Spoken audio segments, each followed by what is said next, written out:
Bisa ya? Oke. eh oke.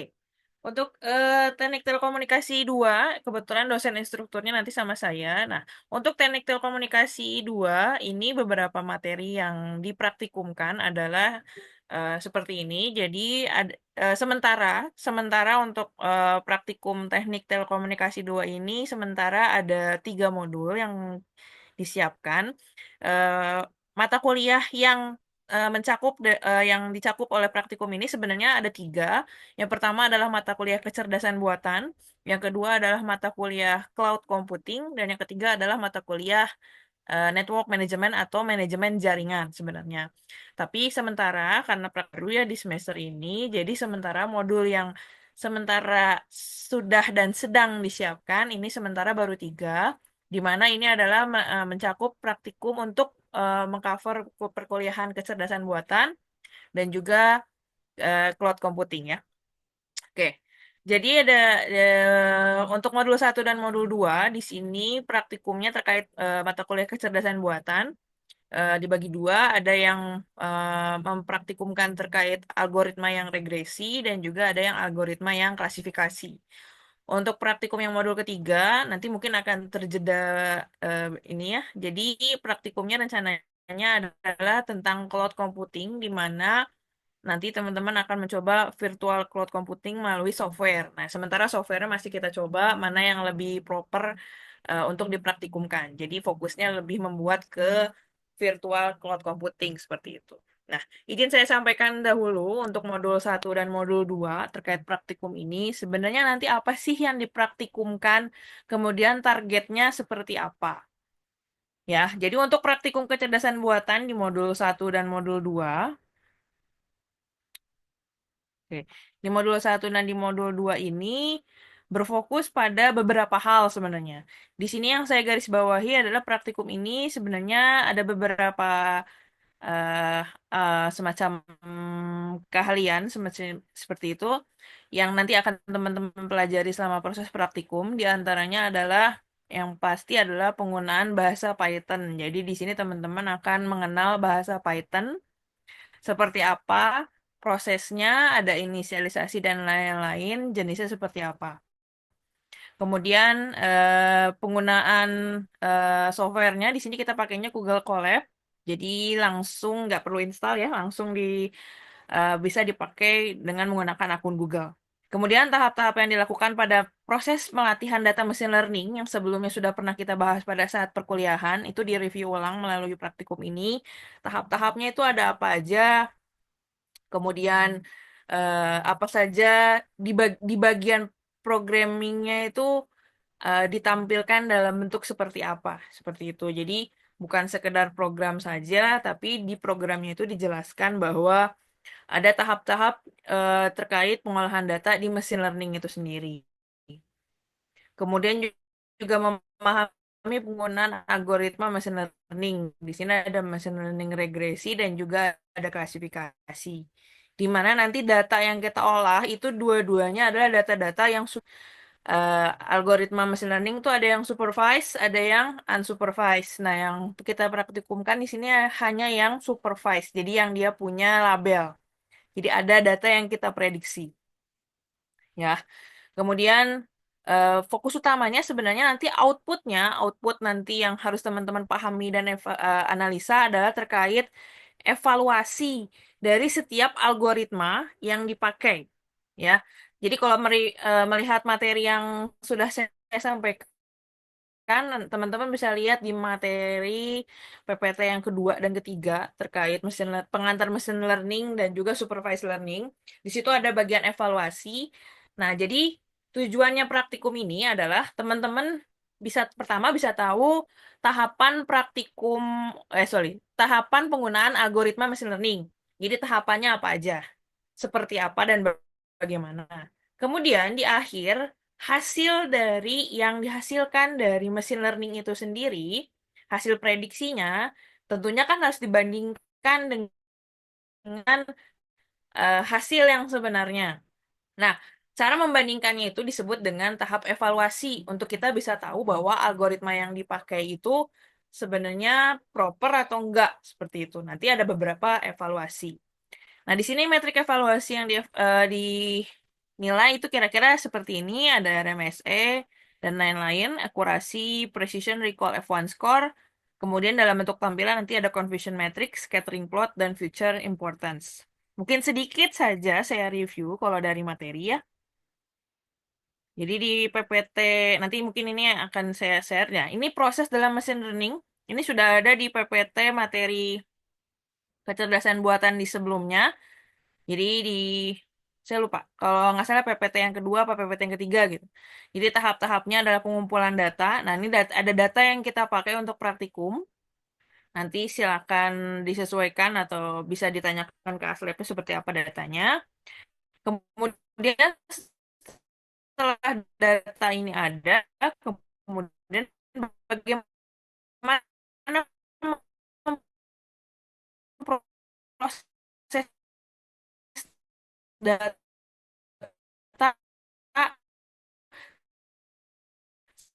sebelum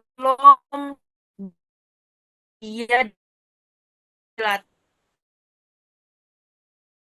oleh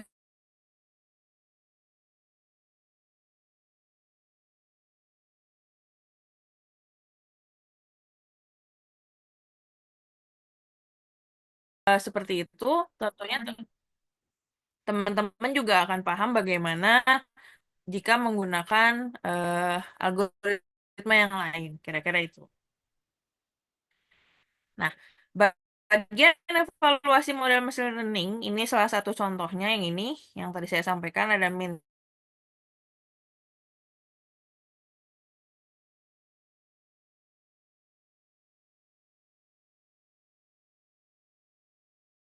dan kawan-kawannya ini bantu selama proses praktikum dengan algoritma mana yang ternyata jauh lebih optimal jika menggunakan data yang ini, semacam itu.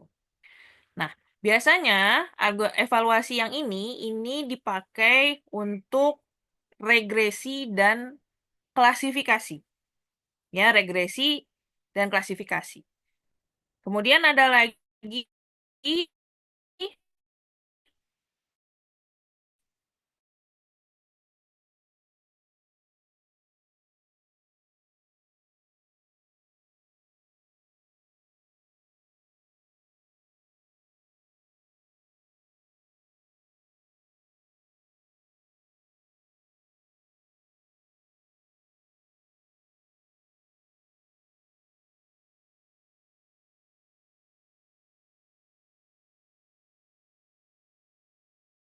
teman-teman perlu menganalisa lebih lanjut. Itu maksudnya data hasil prediksinya itu mendekati sama dengan data tes sebanyak 97% atau mendekati beda sampai 97% kira-kira kalau menurut Sidik.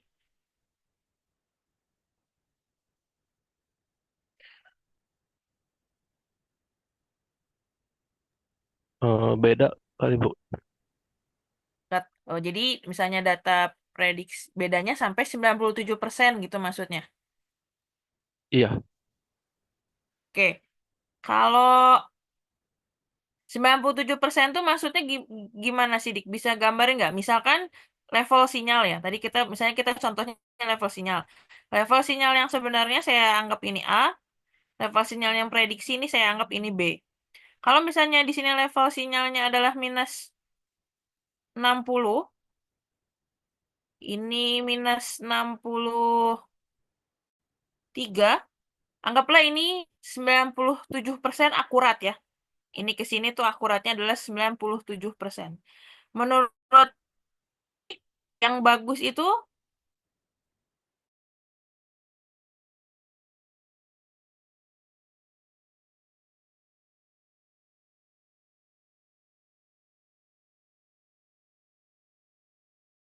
begitu.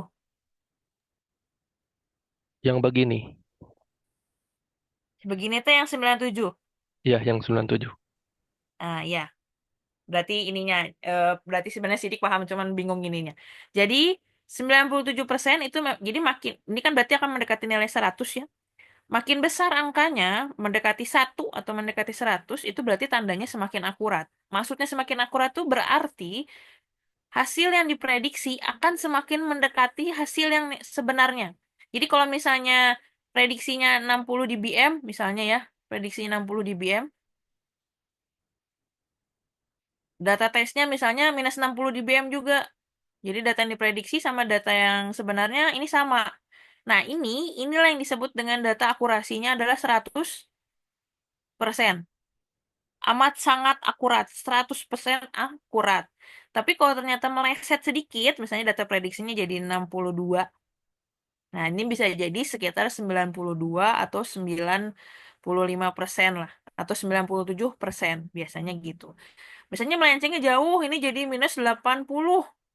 Berarti bisa jadi akurasinya ini bukan 97 lagi, bisa jadi 43%.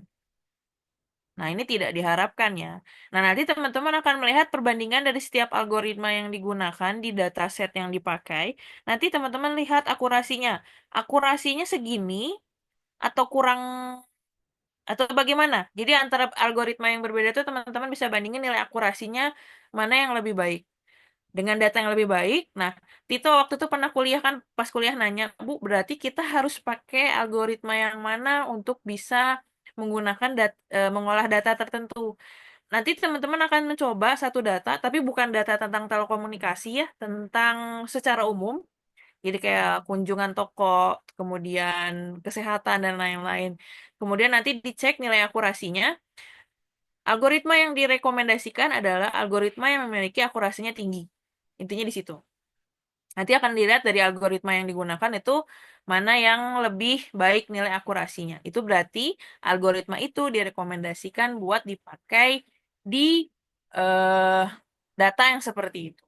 Jadi misalnya kemarin Tito sempat bertanya seperti itu, jadi kita harus pakai algoritma yang mana ya? Intinya kita harus mencoba algoritma mana yang bagus. Definisi bagusnya adalah dilihat dari salah satunya adalah nilai akurasinya. Kemudian selain akurasi ada precision, ada recall, dan F1 score. Tentunya ketiga hal ini juga nilainya juga presentasinya juga harus baik. Makin mendekati 100, otomatis datanya akan semakin baik. Nah, untuk secara data keseluruhan, akurasi datanya yang ini. Precision itu teman-teman lihat yang ini ada yang makro, ada yang weighted. Makro itu adalah rata-rata terbesarnya. Berarti nanti teman-teman untuk di laporan pakainya angka-angkanya yang ini. Ya, akurasinya 0,97, precisionnya 0,96, recallnya 0,96, dan F1 score-nya 0,98. Itu nanti buat di laporannya, gitu kira-kira ya. Itu untuk praktikum modul 1 dan modul 2 nanti akan lebih berfokus pada algoritma. Walaupun tidak semua algoritma, tapi minimal teman-teman paham bagaimana proses untuk mengolah si data ini ya, dataset ke dalam machine learning. Jadi kalau teman-teman itu sudah paham, apapun algoritmanya pasti bisa. Tinggal manggil aja kan. Kalau hari gini pakai chat GPT juga bisa dipanggil kan. Bikin programnya, tolong bikinin program untuk menggunakan algoritma misalnya random forest gitu, ya, tinggal dipanggil. Tapi minimal teman-teman paham bagaimana proses dalam memproses data masuk ke machine learning-nya itu teman-teman minimal paham itu. Gitu ya. Nah, kemudian untuk praktikum yang modul yang ketiga ini terkait cloud computing di mana teman-teman nanti akan membuat virtualnya. Jadi nanti ada bayangannya ya, nanti akan ada satu komputer, kemudian ada beberapa komputer lain, di mana komputer lain itu akan berfungsi sebagai server, juga sebagai klien, untuk bisa memindahkan data dari misalnya dari klien ke server, kemudian disimpan, kemudian bisa dipanggil dan semacamnya. Seperti itu. Nah, tapi di sini sementara rencananya softwarenya adalah OpenStack atau Proxmox. Di sini kita masih nyoba mana yang lebih proper dan lebih mudah juga buat teman-teman untuk dipraktikumkan. Tapi fokusnya pada ini adalah terkait cloud computing. Dan sekali lagi, sebenarnya bagian dari praktikum ini, apapun sih praktikumnya ya, nggak cuma ini aja. Ini bisa jadi inspirasi teman-teman buat ide tugas akhir sebenarnya. Tugas akhir nanti arahnya mau kemana, misalnya mau ke arah cloud computing. Nah, cloud computing ini juga bisa dikembangin, misalnya teman-teman dari penggunaan virtual cloud computing yang menggunakan misalnya OpenStack ataupun Proxmox nanti dikembangkan arahnya kemana gitu. Jadi praktikum ini hanya basic saja pengembangannya nanti bisa dilanjutkan oleh teman-teman dalam proses tugas akhirnya. Kira-kira seperti itu. Jadi sementara untuk praktikum teknik telekomunikasi 2 ini akan bermain banyak dengan komputer dan programming. Sementara praktikumnya modulnya ada 3, fokus pada perkuliahan kecerdasan buatan dan cloud computing. Rencananya seperti itu. Mungkin itu. Sampai sini ada yang mau ditanyakan terlebih dahulu dari teman-teman praktikan yang nanti akan praktikum? Terkait proses praktikum dan lain-lain?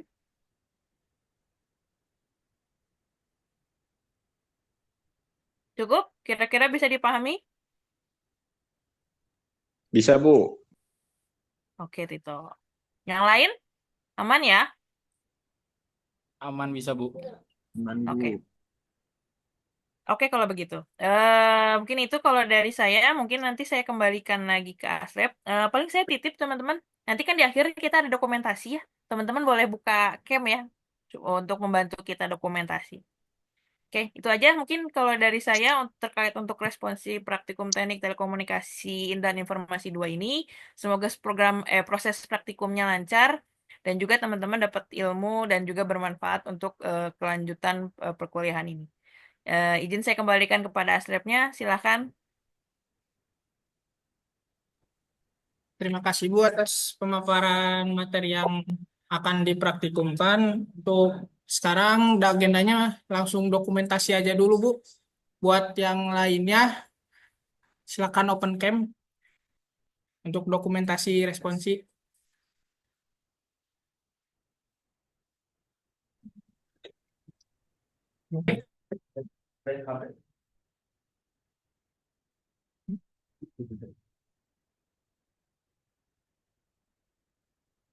Itu mana yang lebih tuh?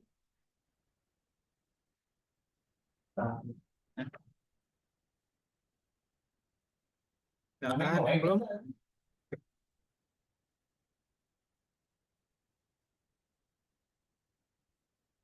Nah, slide pertama.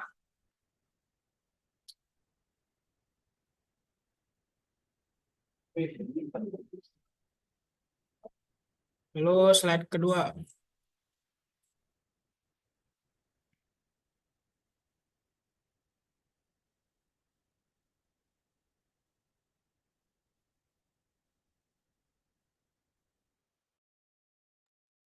Ya, untuk teman-teman dokumentasi udah. Untuk terima kasih sekali lagi untuk Bu Ajiar yang sudah memaparkan materi. Untuk sekarang, bila berkenan Ibu boleh meninggalkan Zoom-nya, Bu.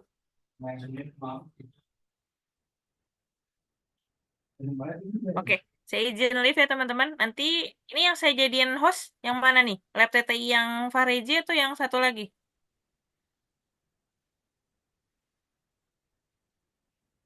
Ini aja ya.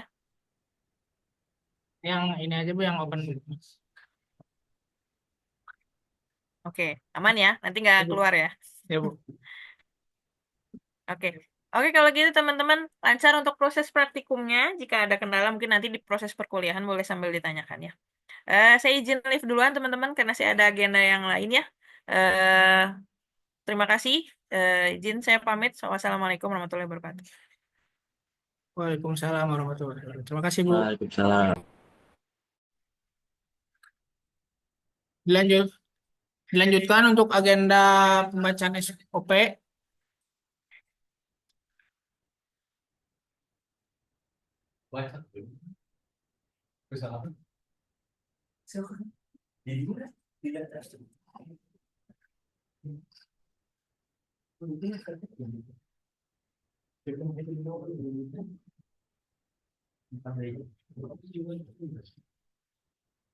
Di lab TTI ini juga ada SOP yang kalau bisa untuk para praktikan diharap memahami dan perhatikan karena ini sangat penting.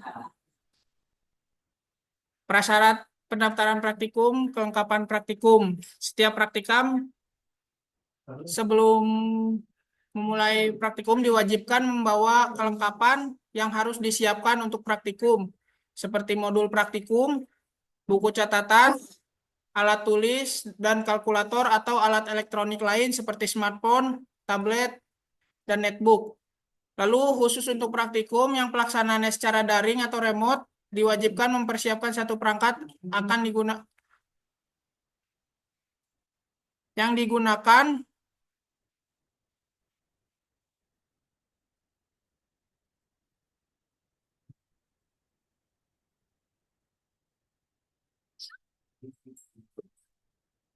digunakan untuk pelaksanaan praktikum tatap maya seperti laptop, smartphone, dan lain-lain. Untuk platform pelaksanaan praktikum tatap maya akan menggunakan Zoom atau Google Meet. B. Pelaksanaan dan tata tertib praktikum. Sebelum melaksanakan praktikum, sesuai jadwal, praktikan harus mengikuti respons di lab TTI dan mempersiapkan diri dengan mengikuti kegiatan responsif praktikum yang dilaksanakan oleh dosen instruktur untuk masing-masing praktikum. Jadwal dan mekanisme pelaksanaan akan dikoordinasi lebih lanjut kepada para praktikan oleh pengelola lab TTI. Mengikuti kegiatan paparan standar operating prosedur atau SOP oleh pihak pengelola lab TTI. Jadwal dan mekanisme pelaksanaan akan dikoordinasikan lebih lanjut kepada para praktikan oleh pengelola lab TTI. Pada saat praktikum visit lab, yang hanya diperbolehkan dibawa masuk ke tempat praktikum yaitu alat tulis, notebook, dan barang berharga lainnya seperti dompet dan alat komunikasi. Untuk jaket, tas, dan barang bawaan lainnya selain yang diperbolehkan masuk diletakkan di tempat yang telah disediakan. Keamanan sepenuhnya menjadi tanggung jawab praktikan. Lalu mempelajari modul praktikum sebelum pelaksanaan praktikum dimulai. File modul praktikum dapat diakses di LMS mata kuliah praktikum tersebut. Untuk praktikan, tidak diperbolehkan mengikuti praktikum jika tidak melakukan pendaftaran praktikum, lalu tidak memprogramkan mata kuliah praktikum pada KRS, lalu tidak memenuhi ketentuan administrasi, dan datang terlambat lebih dari 45 menit. C. Pelaksanaan praktikum. Selama pelaksanaan praktikum, praktikan harus memperhatikan hal-hal sebagai berikut. Praktikan diperbolehkan melaksanakan praktikum setelah melakukan pendaftaran dengan mengisi Google Form serta melampirkan bukti dokumen KHS dan bukti administrasi keuangan. Praktikum dilaksanakan maksimal selama 120 menit baik visit lab maupun daring. Praktikan melakukan absensi pada LMS sesuai dengan jadwal praktikum. Praktikan melakukan pengecekan rangkaian kepada asisten laboratorium setelah selesai merangkai dan sebelum dihubungkan dengan catu daya. Praktikan harus menjaga keselamatan diri, ketertiban, peralatan, dan kebersihan laboratorium. Selama praktikum, praktikan dilarang keras merokok, makan, dan minum, membawa senjata tajam, membawa senjata api, membawa atau menggunakan nabza. Praktikan dilarang keras meninggalkan laboratorium tanpa seizin asisten laboratorium selama praktikum berlangsung, kecuali hendak ke kamar mandi dengan durasi tidak lebih dari 7 menit. Setiap kondisi yang di luar kewajaran, praktikan harus berkoordinasi dengan asisten untuk diteruskan ke laboran atau ketua laboratorium jika diperlukan. D. Pasca praktikum. Setelah selesai praktikum, praktikan meminta persetujuan terhadap data yang diperoleh selama praktikum kepada asisten. Setelah selesai praktikum, sebelum meninggalkan ruang praktikan harus mengembalikan alat-alat dan bahan praktikum yang dipinjam serta merapikan dan membersihkan meja dan kursi yang telah digunakan. Lalu mengembalikan semua material atau training kit dan alat ukur serta kabel-kabel secara hati-hati ke tempat semula. Lalu praktikan yang gagal memperoleh data selama praktikum bukan dikarenakan faktor alat dan bahan, harus segera melapor kepada asisten laboratorium dan yang bersangkutan akan diberi inhal setelah siklus praktikum reguler telah selesai. Praktikan harus menjaga ketertiban dan kebersihan pasca pelaksanaan praktikum. Lalu mengerjakan laporan praktikum sesuai dengan petunjuk atau panduan yang terlampir pada file modul. Lalu dilanjut oleh teman saya, rekan saya. Ketentuan lain dari pelaksanaan praktikum. Praktikan yang berhalangan hadir pada kegiatan praktikum sesuai dengan jadwal yang telah disampaikan oleh pengelola laboratorium wajib melaporkan ketidakhadiran selambat-lambatnya 1 jam sebelum praktikum dimulai dan akan diberikan jadwal baru untuk mengikuti kegiatan praktikum. Yang kedua, jika praktikan merusak atau menghilangkan bahan, alat, atau fasilitas laboratorium yang lain, maka praktikan wajib mengganti berupa barang yang bersesuaian atau sama, bukan berupa uang. Sistem penilaian pada kegiatan praktikum di lab TTI mengikuti aturan di mana setiap modul praktikum memiliki bobot sebesar 25% dikali jumlah modul. Laporan praktikum dikumpulkan dengan deadline 5 hari, baik yang bersifat visit lab maupun daring. Laporan praktikum yang bersifat visit lab dikumpulkan dalam bentuk hard file dan soft file yang sudah di-scan untuk diupload ke LMS. Sedangkan untuk praktikum daring, pengumpulan laporannya dalam bentuk soft file yang diupload ke LMS. Ketentuan lainnya juga, ketentuan poin pada pelaksanaan praktikum dan pengumpulan laporan. Poin laporan praktikum, poin positif akan diberikan kepada praktikan yang mengumpulkan laporan dilakukan sebelum deadline. Poin negatif akan diberikan kepada praktikan jika pengumpulan laporan setelah deadline. Pada saat praktikum dan penyerahan laporan, praktikan tetap berpakaian rapi, kemeja atau kaos berkerah, bersepatu, dan berkaos kaki. Mahasiswa yang berhalangan hadir saat pelaksanaan praktikum mohon untuk menghubungi asisten laboratorium selambat-lambatnya 10 menit sebelum pelaksanaan praktikum. Dan jika hal tersebut tidak dilaksanakan, kepadanya akan diberikan status tidak hadir tanpa keterangan atau THTK. Mahasiswa yang berhalangan hadir karena alasan yang telah disetujui, maka kedepannya akan diberikan pengganti sesuai kesepakatan dengan asisten laboratorium. Tidak ada praktikum susulan lagi bagi mahasiswa dengan status kehadiran tidak hadir tanpa keterangan. Yang selanjutnya, ketentuan yang tidak tercantum pada modul ini akan disampaikan secara lisan atau tulisan kepada praktikan oleh pihak pengelola laboratorium. Selanjutnya ada tugas pendahuluan praktikum. Tugas pendahuluan praktikum dikerjakan oleh masing-masing praktikan dan dikumpulkan sebelum praktikan melaksanakan praktikum. Modul berikutnya, jika praktikan tidak menyerahkan tugas pendahuluan, maka praktikan tidak diperkenankan mengikuti praktikum. Soal tugas pendahuluan dapat diakses di LMS. Setelah file diunggah akan diinfokan kepada praktikan. Tugas pendahuluan ditulis tangan, praktikum visit lab atau diketik untuk yang daring. Dengan rapih di kertas HVS dengan ukuran A4 menggunakan ballpoint atau pena warna biru. Waktu pengerjaan tugas pendahuluan tentatif menyesuaikan dengan soal yang diberikan. Tata tertib dan mekanisme penulisan dan pengumpulan laporan. Tata tertib dan mekanisme penulisan dan pengumpulan laporan praktikum dibuat dengan menggunakan kertas HVS ukuran A4. 70 gram ditulis dengan tangan dengan rapi. Untuk membuat grafik hanya diperbolehkan menggunakan kertas grafik atau menggunakan program Microsoft Excel. Laporan ditulis dengan batas kiri kanan atas bawah 2,54 cm sesuai dengan modul. Jika terindikasi plagiarisme atau tulisan sama, maka nilai praktikum dikurangi berdasarkan presentasi besarnya tingkat plagiarisme.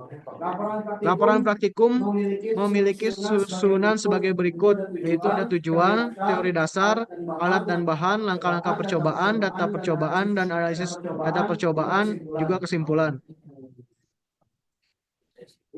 Ini untuk penilaian praktikumnya. Yang warna biru itu ada kehadiran sebesar 10%, lalu ada tugas pendahuluan sebesar 25%, dan laporan sebesar 65%.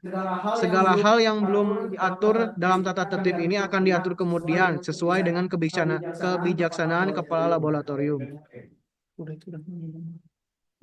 Nah, berikut ini adalah kontak personnya.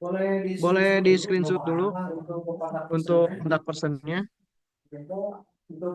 Untuk fisika dasar ada Khotibul Umam, M. Jamal Setiawan, dan Zuzaki Haikal. Untuk TTI 1 ada Triodika, Sandi Nasrul, M. Jamal Setiawan, dan Zuzaki Haikal. Dan untuk TTI 2 ada Yofi Meiza, M. Fahrizi. Ya, terima kasih. Apabila ada pertanyaan dari praktikan, boleh silakan.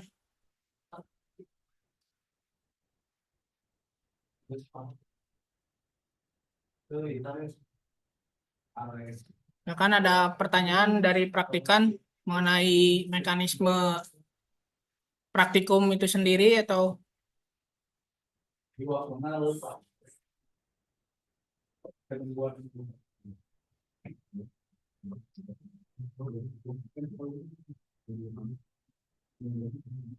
Jika tidak ada pertanyaan, izin menambahkan ya untuk terkait tugas pendahuluan akan diupload setelah beres Zoom ini. Waktunya itu seminggu mulai dari sekarang. Pengumpulannya soft file sama hard file. Ntar hard filenya bisa dibawa saat praktikum. Kalau nggak dibawa pas praktikum, nggak bisa mengikuti praktikumnya ya. Makanya tugas pendahuluannya harus dibawa seperti itu. Di print.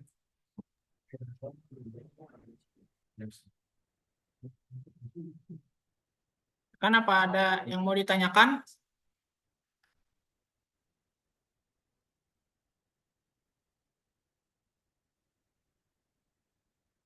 Izin menambah untuk praktikum TTI 2 ini nggak ada pembagian kelompok. Jadi semuanya langsung masuk sesi bersamaan, beda dengan TTI 1. Mungkin untuk pembagian kelompok di TTI 1 ntar diinfokan lebih lanjut lagi. Seperti itu.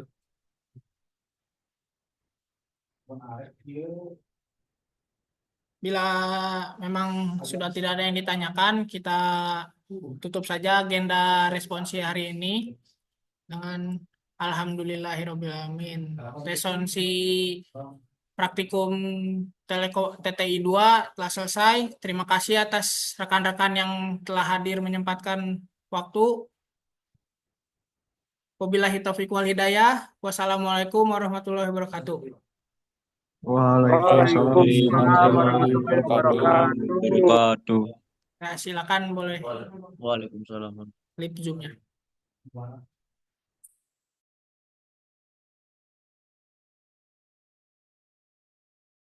Yes, Mas Anis.